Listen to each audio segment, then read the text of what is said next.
welcome back to my channel, and do I have an update for you. You might remember this video that I posted not a couple of months, like almost half a year ago, but it was a couple of videos ago. Was this one? Yeah. If you saw this video and you were like, yes, she finally has an answer. Even though it's a very rare disease that nobody knows anything about and there's not like a clear plan of treatment, she finally has an answer. Because that was me.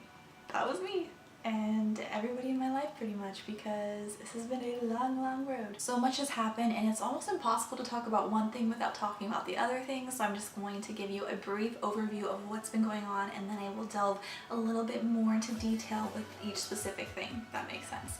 So first of all, we're married. We got married on March 11th, 2019. It was a fairy tale wedding and I loved it.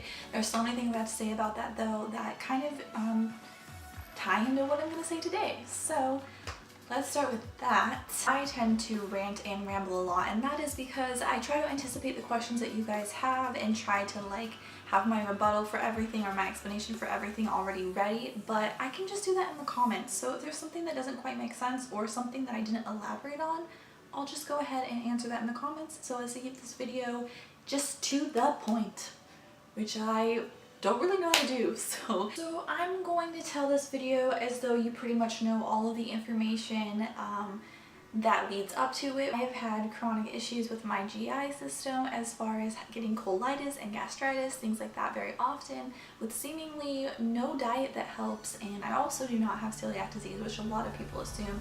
I was misdiagnosed with that. Thought I did. Tried it for a while, didn't do anything. So kind of catching you guys up to there. If you guys saw my last couple of videos, I probably didn't look so good because I was not doing so good. Looking back at that, it kind of all makes sense now. So going back to a couple of videos ago where I say I finally have a diagnosis, if you see in that video, I show you my belly, I show you how bloated I am, I talk about how my skin was like sensitive to the touch. It almost felt like I had a sunburn, but when you looked at it, it looked totally normal.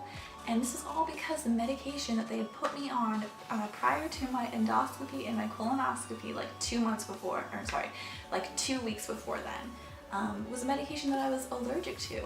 So there's a lot of things that go into that as far as frustration of why nobody caught that this medication had an ingredient in it that I can't handle. But also the fact that doctors can just give these diagnoses like they're so certain, as though it's not going to change the whole course of your life, and like they're so casual about it. I mean, I get it, it's their job, it's what they do all day long, but I've been misdiagnosed with 2 things that I would say are pretty life-altering, and it's just crazy to me how frequently that could happen to one person. I'm sure I'm not the only one that's happened to.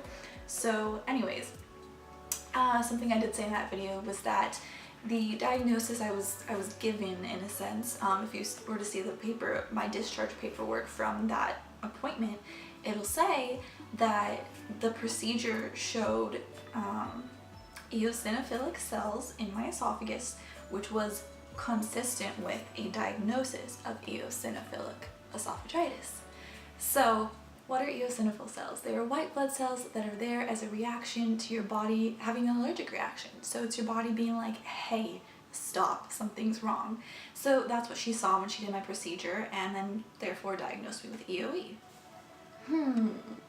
The entire month that I was on this medication, which was called Protonix, it was a medication I had heard of before, that I know people that have taken it who say that it works for them, so I was totally on board for trying it, even though it wasn't making me feel better, it was making me feel worse. And the only reason I ever found out I was allergic to it was just purely stopping taking it and seeing what happened, because I'm so used to telling doctors like this medication isn't working or I'm not feeling better, and then telling me to just, you know, give it time, be patient. So I thought if I just take matters into my own hands and stop taking it, what's gonna happen? And turns out I got a lot better. So I gained almost like 15 pounds during that month. Just my body was like freaking out. So if my body's having an allergic reaction to a medication, what's gonna show up? White blood cells, right? So we followed up with this doctor again in January. And I asked her, or maybe it was my husband, one of us asked her point blank, if you wanted to do the procedure and I had been taking that medication for a couple weeks already and built up in my system and I was allergic to it, would you have seen those cells in there as a reaction to that medication, as a bad reaction to that medication? And she was like, absolutely yes. Which basically led us all to believe that I do not have eosinophilic esophagitis, which is fine by me in a sense. I really wanted an answer, but also I didn't have any of the classic symptoms of it, and I'm really glad I posted that video. And for those of you who do have and have reached out to me, thank you so much.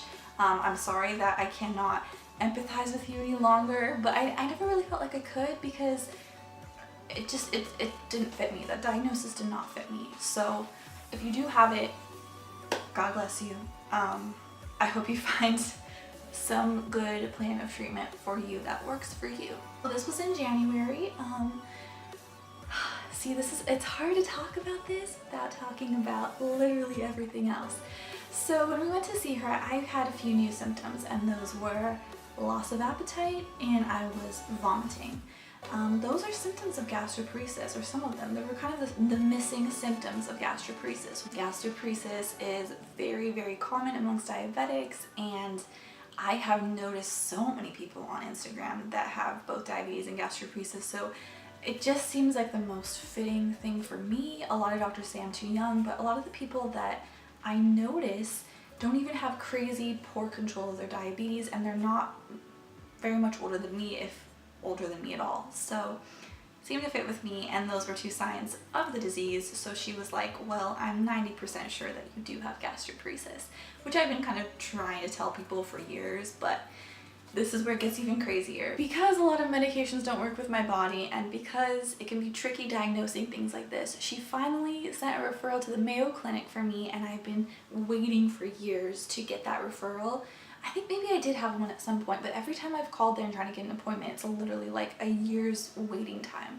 So she was like, I can get you in at the end of March, and I was like, whoa. So obviously I don't feel good, but maybe we do know what it is, and we're gonna get married at the beginning of March. By the end of March, I'll be feeling great. Hopefully they'll figure out what's wrong with me. I mean, I don't even mind being poked and prodded for like a week at a time or having to stay in a hospital environment if it means that I can get some answers. So I was totally willing to do that. Turns out those two symptoms of loss of appetite and vomiting are also signs of early pregnancy. So my period was probably a couple days late at that point, and I thought nothing of it just because I had been feeling so ill. We had been trying for a child, which is something I haven't really talked about on here a lot, and it just wasn't happening. So I figured it was because my body was kind of at odds with itself, and that I needed to give it time to heal, figure out what was wrong, and then we tried again. So it kind of seemed like, okay, we'll just get married, I'll go to the Mayo Clinic, try again. Totally not expecting to get pregnant, which I am. So, oh my gosh, it still does not seem real at all, but I am 18 weeks along today, and it's been a crazy process, and I really want to talk about that whole thing as far as chronic illness, type 1 diabetes, whatever else is going on, and being pregnant, and the wedding. It's a lot, but this video is just to talk about the fact that I was misdiagnosed. I need to start off with that so we can like set the bar from here so you guys know where I'm at. I actually feel fine.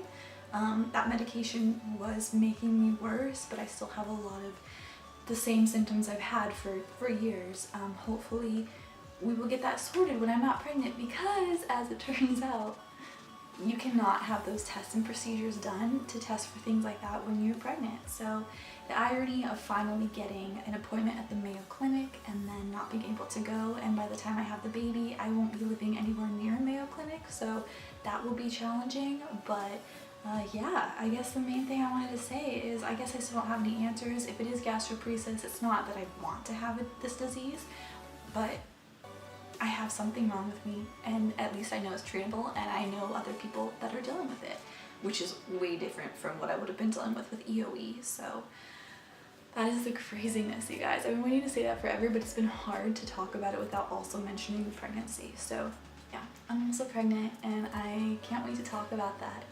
Aside from the little bit of pregnancy weight that I've gained, I've actually lost most of that, like 15 pounds that I gained when I was allergic to that medicine. I actually weigh the most I've ever weighed, and I feel like I'm at a healthy weight, which is maybe also why I was able to get pregnant, because I've always been more on the underweight side. So I don't know, you guys. Life is so weird. I cannot believe this all happened now, you know, right before the wedding being very early pregnant in the first trimester was very challenging. And the timing was crazy, but we are very happy and we'll see where things are gonna go from here. As far as my health stuff, that's still a mystery, but my body's doing something now that is amazing and I'm so proud of it, and it's like giving me this gift is like almost like a I'm so sorry that we've been so hard to deal with, but here's this beautiful gift. Well, there's that. Thank you for watching this video. Please give it a thumbs up, subscribe if you haven't, click that bell notification to make sure you always get the notifications that I post a new video, and I will see you guys next time.